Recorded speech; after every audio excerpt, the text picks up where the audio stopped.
Bismillahirrahmanirrahim. Assalamualaikum warahmatullahi wabarakatuh. Alhamdulillahirabbil alamin. Wassalatu wassalamu ala nabiyyina Muhammadin wa ala alihi wa sahbihi ajma'in, amma ba'd. Teman-teman sekalian yang dimuliakan Allah Subhanahu wa taala, pemirsa dari channel ini, pada kesempatan yang berbahagia ini izinkan kami melanjutkan pembahasan kitab yang ditulis oleh ulama kita, terutama ulama mutaqaddimin. Dan sebelumnya, sebagaimana bisa dilihat di channel yang sama, bahwa saya pernah memulai beberapa episode membahas kitab Al-Muharrar fil Hadits yang ditulis oleh Al-Imam Ibnu Abdul Hadi rahimahullah ta'ala. Pada kesempatan yang berbahagia ini, kami ingin membahas kitab hadis juga yang cukup terkenal, masyhur, yang nama aslinya Al-Jami' As-Sahih, demikian disebutkan oleh Ibnu Hajar. Kitab ini dikenal dengan Sahih Al-Bukhari karena memang penulisnya adalah Al-Imam Al-Hafidh Abu Abdillah Muhammad ibn Ismail Al-Bukhari rahimahullah ta'ala. Kitab yang sangat masyhur, kitab yang paling sahih menurut ulama kita dan para cendekiawan, yang paling sahih setelah kitab Allah Subhanahu wa ta'ala. Kitab hadis yang hanya mengumpulkan hadis-hadis yang memiliki derajat kesahihan yang sangat tinggi, sehingga selalu menjadi rujukan. Namun tentu kami tidak mencukupkan dengan matan dari kitab Sahih Al-Bukhari atau Al-Jami' As-Sahih. Kami menggandengkannya dengan syarah yang ditulis oleh Al-Imam Ibnu Hajar rahimahullah ta'ala, Al-Hafidh Ahmad ibn Ali ibn Hajar Al-Asqalani. Beliau wafat tahun 852 Hijriah, tahun 852 Hijriah. Beliau menulis dalam waktu yang cukup lama kitab Fathul Bari bisyarhi Sahih Al-Bukhari.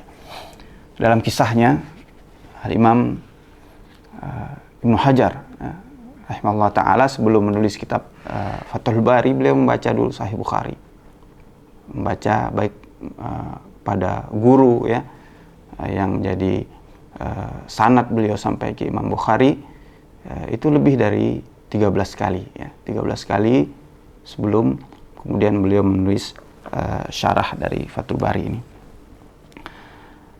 Insyaallah terkait dengan kitab Sahih Bukhari kemudian Fathul Bari bagaimana ditulis oleh Ibnu Hajar, dalam episode yang berikutnya, pertemuan yang selanjutnya akan sedikit kita sampaikan, supaya tidak episode itu habis semua dalam perkenalan. Izinkan kami, teman-teman sekalian yang Allah Subhanahu wa ta'ala, pemirsa channel ini, langsung memulai dengan kitab yang ditulis oleh Al-Imam Bukhari ini, penuh keberkahan, yang usianya singkat beliau, namun usia yang penuh berkah, sehingga hasil karyanya masih bisa dinikmati oleh kita hingga sampai sekarang ini.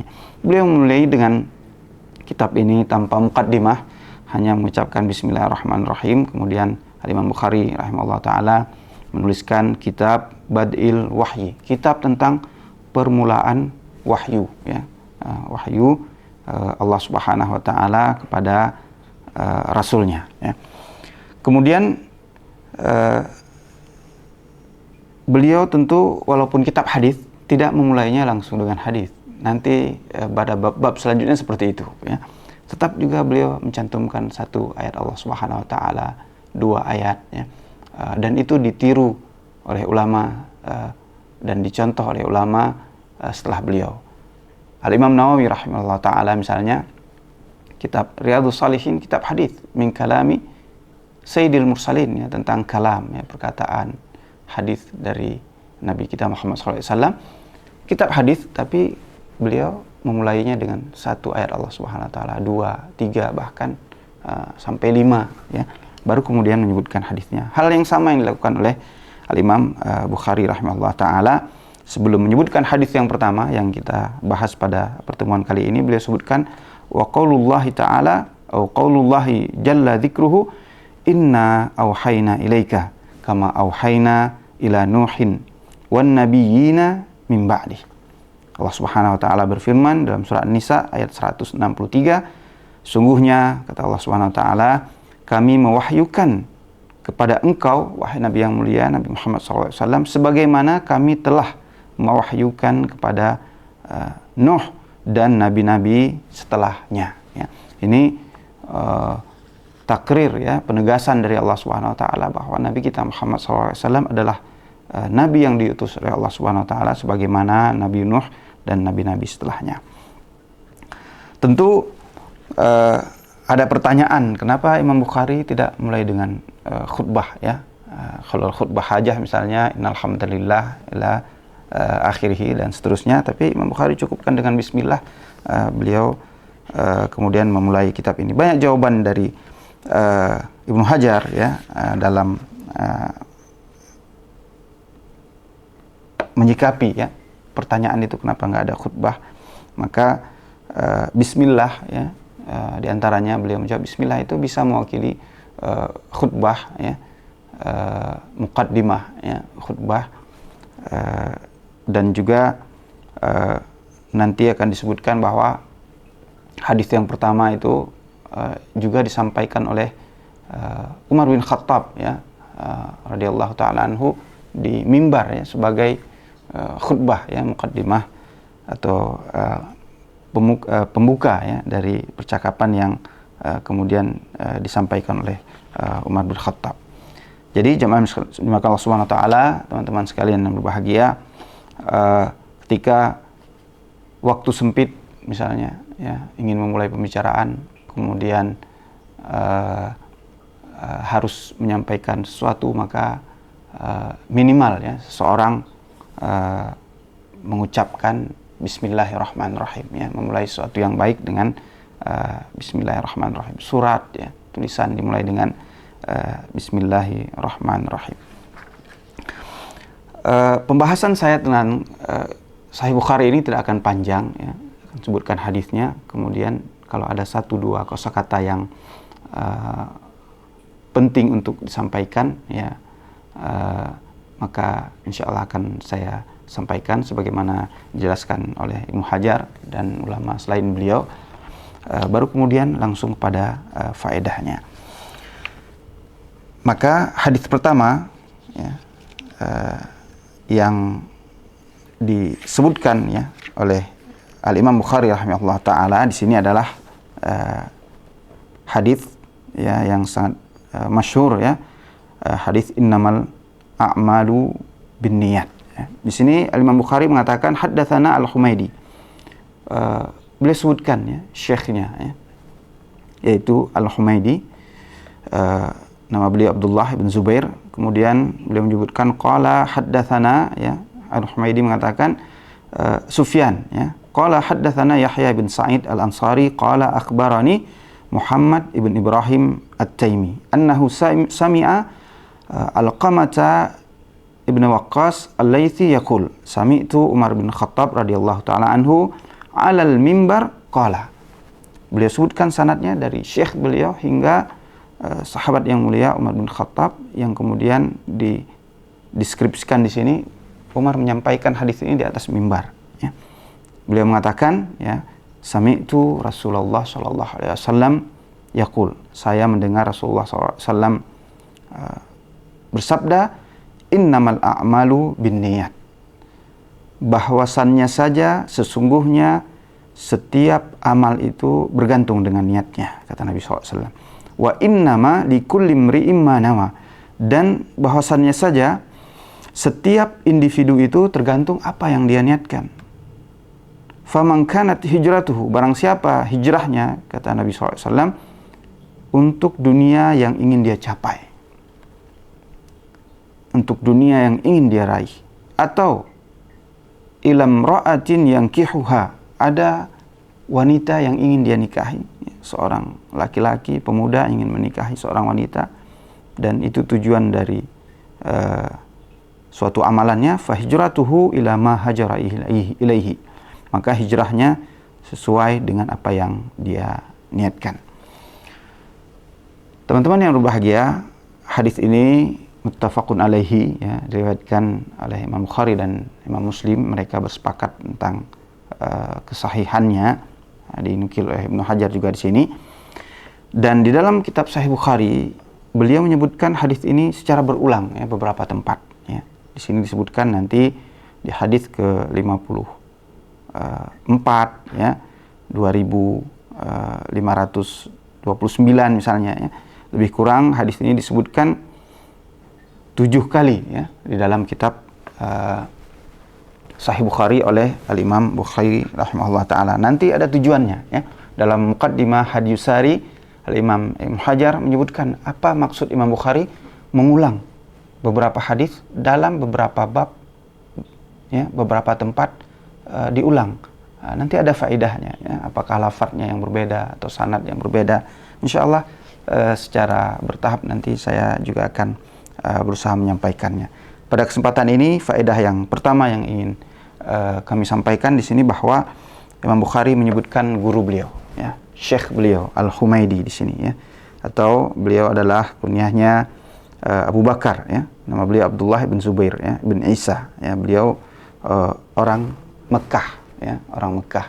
Makanya nanti disebutkan faedahnya, wahyu itu dimulai dari Mekah, maka Imam Bukhari memilih hadis ini dari syekh beliau yang penduduk asli Mekah, yaitu Al-Humaidi, atau orang yang bermukim di kota Mekah sebagai pemula atau sebagai perdana, ya, syekh yang beliau sampaikan di dalam kitab beliau ini.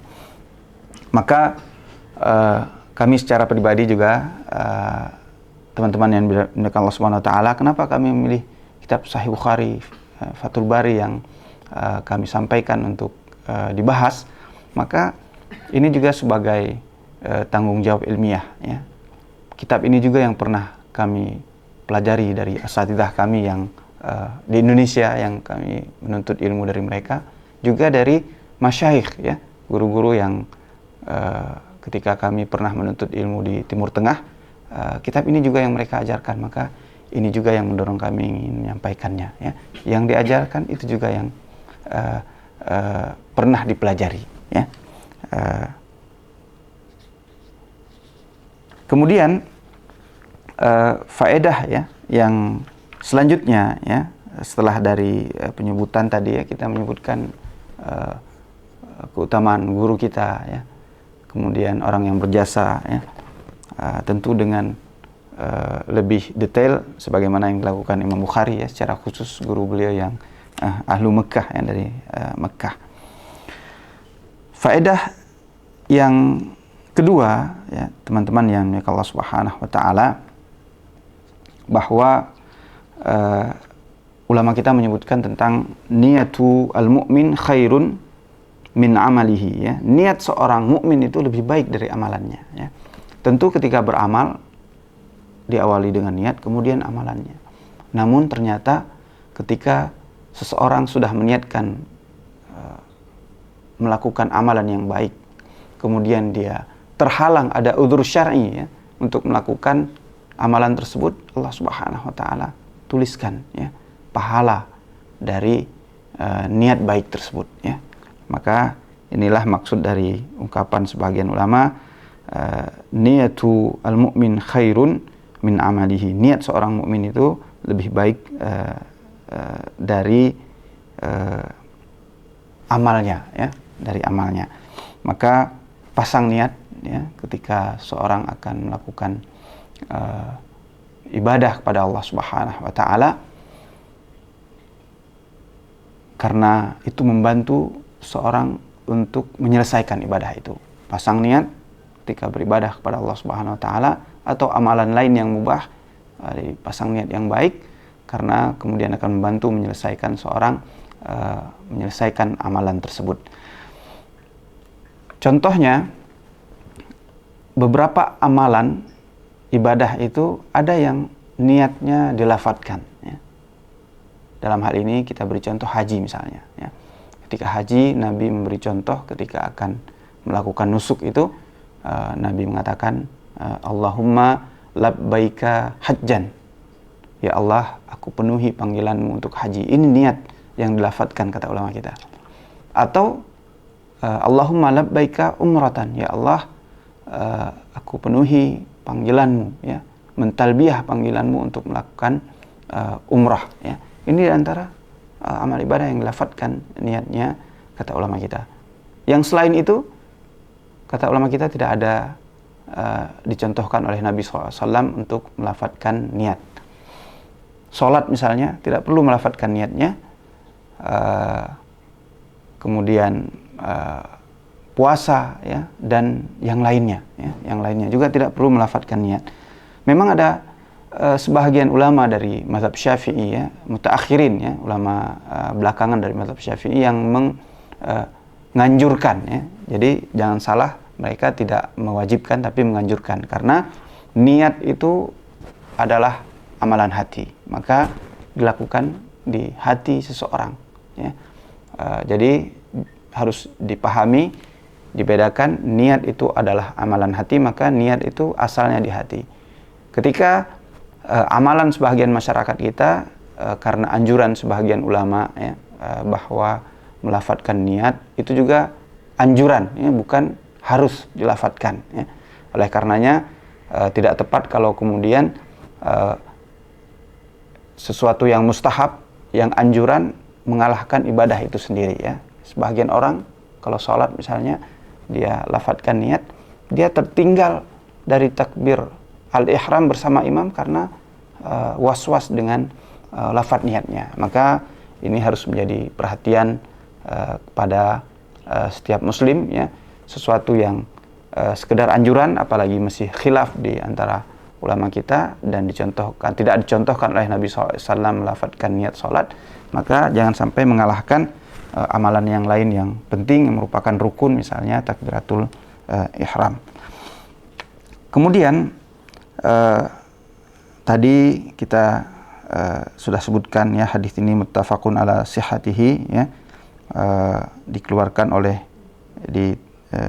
semua ulama yang masyhur, ya, kecuali penulis kitab Al-Muwatta, ya, Al-Imam Malik, ya. Umumnya ulama menyebutkan hadis ini dalam kitab-kitab mereka. Kemudian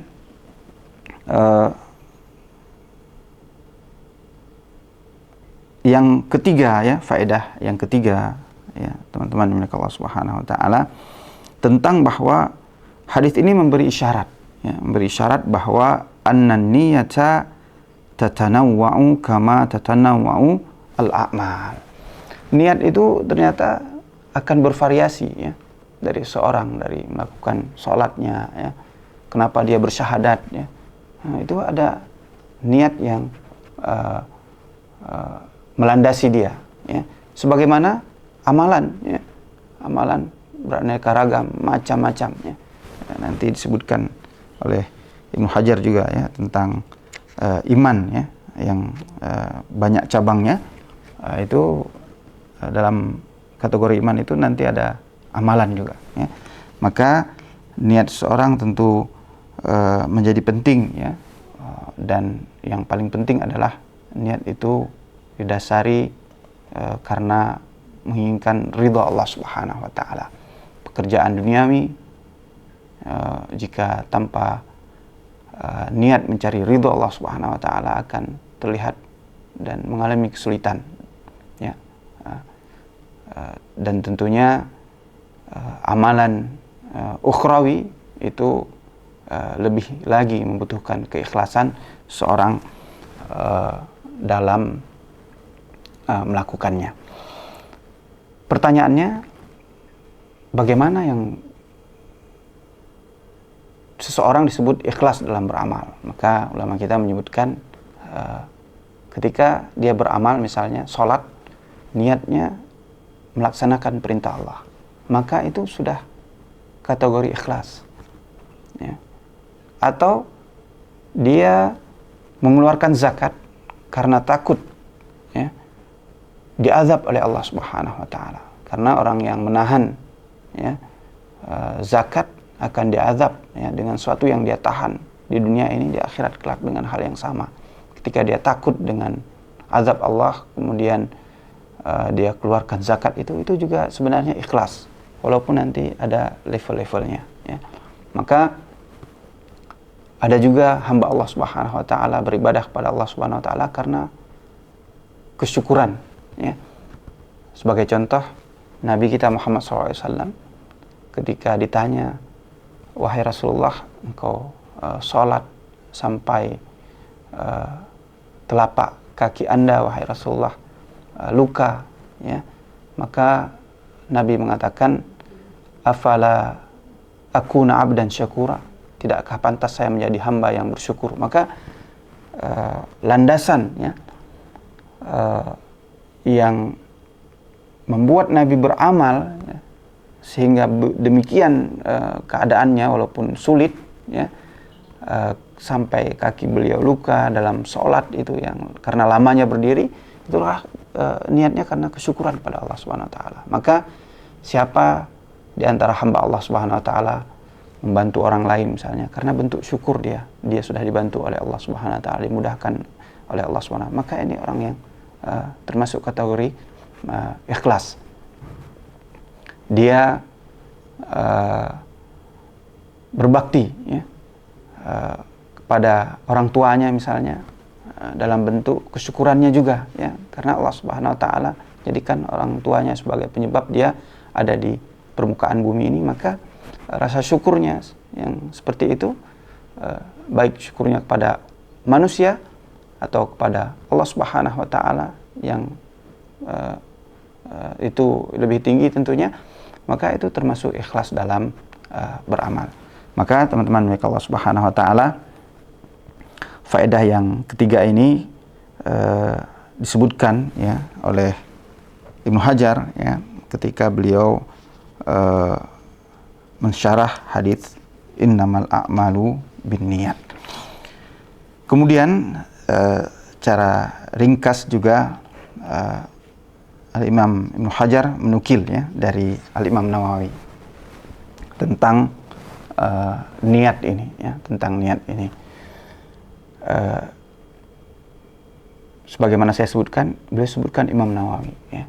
Dan Imam Nawawi termasuk ulama yang menjadi inspirasi dari Ibnu Hajar dalam menulis syarah dari Sahih Bukhari ini. Oleh karenanya nanti beliau sering menyebutkan ya, pendapat ya, perkataan Imam Nawawi dalam kitab beliau ini, bahkan satu paragraf, satu halaman penuh ya, tanpa beliau intervensi ya, perkataan itu beliau nukil secara utuh seperti itu.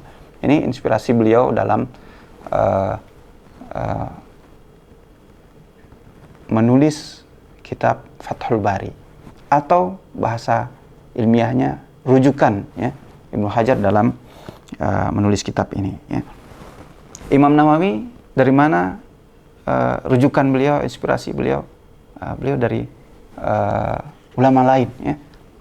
Makanya nanti ada beberapa nama ya akan sering kita dapatkan misalnya dalam kitab Al-Minhaj ya, syarah Sahih Muslim Ibn Hajjaj ya, syarah Sahih Muslim itu Al-Minhaj namanya. Imam Nawawi menyebutkan nanti ya, Fadl Iyad misalnya, itu yang pernah mensyarah Sahih Muslim sebelum Imam An-Nawawi ya. Ini inspirasi. Maka teman-teman dalam beramal ya, yang dalam urusan ukhrawi, mencari guru ya, jadi inspirasi, mencari guru untuk diteladani. Dalam hal yang duniawi juga seperti itu ya. Bahasanya mencari mentor ya, orang-orang yang bisa jadikan teladan dalam urusan Anda, itu perlu karena itulah yang menjadi guidance ya, menjadi contoh teladan Anda dalam melakukan aktivitas yang kita sebutkan tadi, apakah hal yang sifat ukhrawi atau duniawi ya. Faedah yang selanjutnya teman-teman yang dimuliakan Allah Subhanahu wa taala, bahwa hadis ini secara urut menyebutkan suatu yang umum, kemudian mengkhususkan beberapa hal ya. Ini metode dari Nabi kita Muhammad SAW dalam memberikan pengajaran, penjelasan ya. Awalnya disebutkan konsepnya bahwa setiap amal tergantung niatnya. Setelahnya Nabi beri contoh amalan itu apa? Hijrah misalnya. Hijrah ini amal ibadah ya. Hari ini sangat populer komunitas hijrah dan yang misalnya. Namun perlu kita sadari bahwa hijrah ini suatu amalan yang luar biasa ya. Luar biasa pada masa Nabi SAW. Hijrah itu berpindah ya, dari negeri yang tidak Islam ke negeri yang Islam ya. Ini hukum asal hijrah seperti itu ya. Walaupun kemudian ulama kita menyebutkan ya beberapa hal, seorang yang meninggalkan maksiat ya, bertobat kepada Allah Subhanahu wa taala, melakukan hal yang baik kemudiannya, ini juga tidak mengapa disebutkan istilahnya hijrah ya. Dia meninggalkan suatu yang manahallahu an, yang Allah larang, maka ini juga dia hijrah. Maka awalnya disebutkan amalan secara umum, Nabi beri contoh, kemudian salah satu amalan adalah hijrah ya. Pada masa itu hijrah bukan hal yang mudah, meninggalkan kampung halaman ya, ke tempat yang mungkin belum begitu pasti dan jelas ya apa yang bisa didapat ya. Maka jemaah yang Allah Subhanahu wa taala, secara umum ya, ketika semua negeri aman ya, seseorang bisa mengamalkan ibadah, mengamalkan apa yang diperintahkan dalam agamanya ya, tidak ada kewajiban dia berhijrah. La hijrata ba'dal fathi, kata Nabi SAW.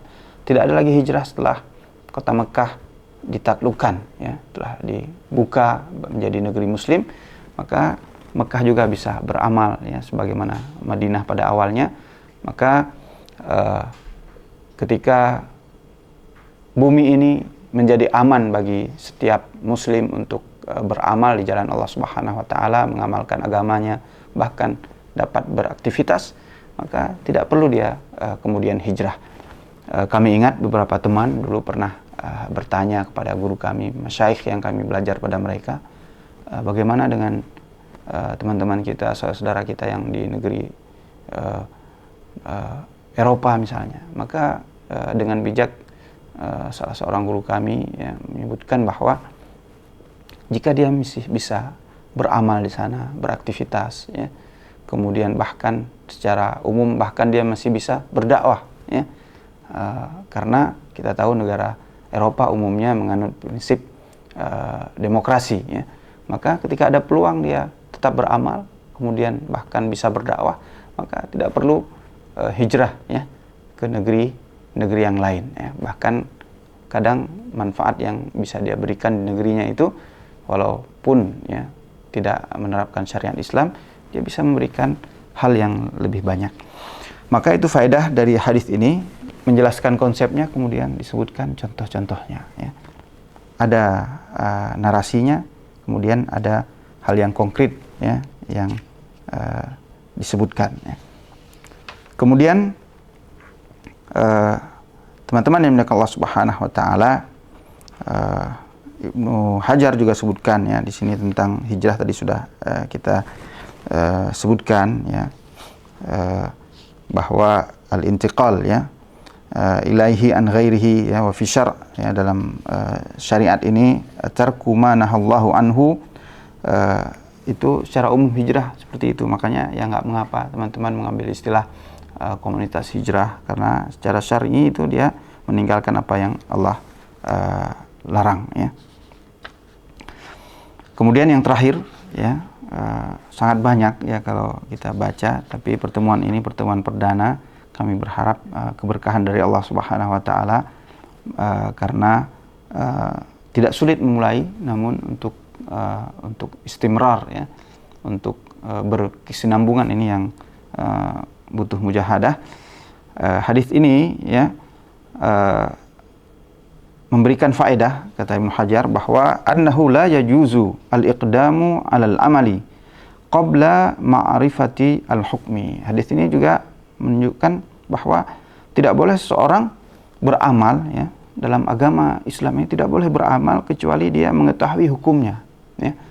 Makanya dalam fikih ya, atau dalam usul fikih disebutkan hukum asal dalam ibadah itu dilarang, nggak boleh berkreasi dalam ibadah. Nanti datang dalilnya baru seorang beribadah kepada Allah Subhanahu wa taala. Sebaliknya muamalah justru kebalikannya ya. Maka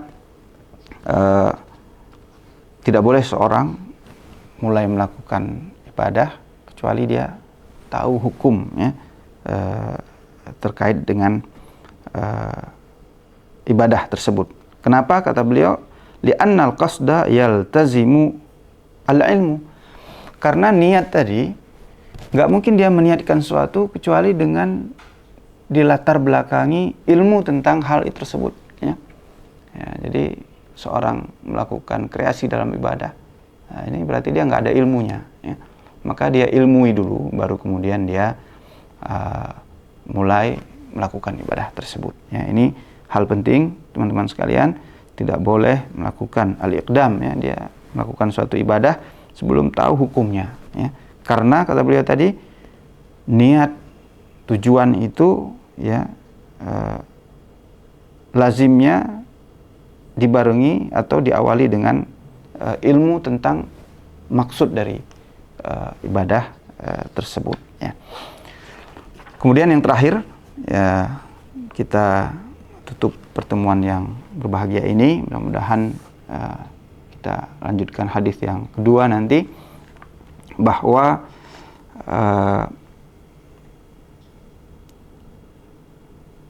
suatu amalan itu ya, jika dilandaskan atau disandarkan pada suatu sebab, maka dia akan mengumpulkan berbagai macam varian ya, variasi dari amal itu ya. Maka ketika seorang meniatkan sesuatu dari ibadah, maka cabang-cabangnya tidak perlu diniatkan ya. Dia meniatkan sholat ya, maka itu sudah masuk di situ rukuknya ya, kemudian sujudnya sudah masuk di situ ya. Jadi dia niatkan suatu ibadah dalam hal sholat ya, yang merupakan turunan dari sholat itu ya, ruku sujud tadi, duduk di antara dua sujud ya, tahiyat itu masuk di situ. Oleh karenanya salah satu kitab ya menyebutkan bagaimana Imam Nawawi ya, dalam kitab tersebut membahas tentang seharusnya, kata beliau, ketika sholat misalnya seorang membayangkan dari takbiratul ihram, kemudian baca Al-Fatihah ya, ruku, bangkit dari rukunya ya, i'tidalnya, kemudian sujud ya, itu terbayang semua di benaknya. Tapi Imam Nawawi kemudian membantah sendiri dengan ini hal yang mustahil juga dilakukan seorang ya. Maka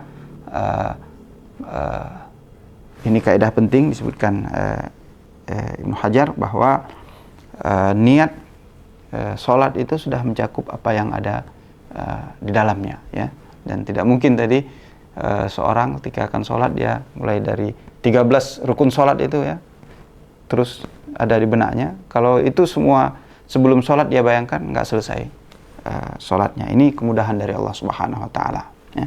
Kemudahan dari Allah Subhanahu wa taala. Demikian teman-teman yang Allah Subhanahu wa taala, dalam beberapa hadis atau pembahasan disebutkan bahwa tentang asbabul wurud misalnya hadis ini ya, maka riwayatnya masih diperselisihkan oleh ulama kita, namun kaidahnya kata Ibnu Hajar di sini waqala Syekhuna Syekhul Islam ya. Nanti kita sebutkan siapa Syekhul Islam ini pada pertemuan selanjutnya yang dimaksud oleh Ibnu Hajar. Fihi itlaqul am wa in kana sababuhu khasan. Ini menunjukkan ada mengitlakkan suatu yang umum walaupun sebabnya khusus ya. Artinya misalnya ada yang bahas nanti tentang hijrah ya. Orang yang muhajir Ummu Qais ya misalnya. Tapi ini umum untuk banyak hal ya, walaupun Nabi menyebutkan contohnya hijrah ya, tentang hijrah. Karena itu ya, al-ibratu bi umum lafzi la bi khususi sabab. Al-ibrah dari nas-nas syariat itu adalah keumuman lafaz, bukan sebab atau contoh-contoh khusus yang disebutkan.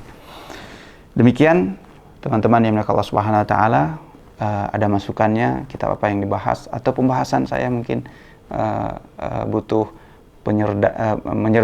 sederhanakan bahasanya, perlu penyederhanaan, itu nanti diberikan komennya teman-teman di bawah ya, silahkan.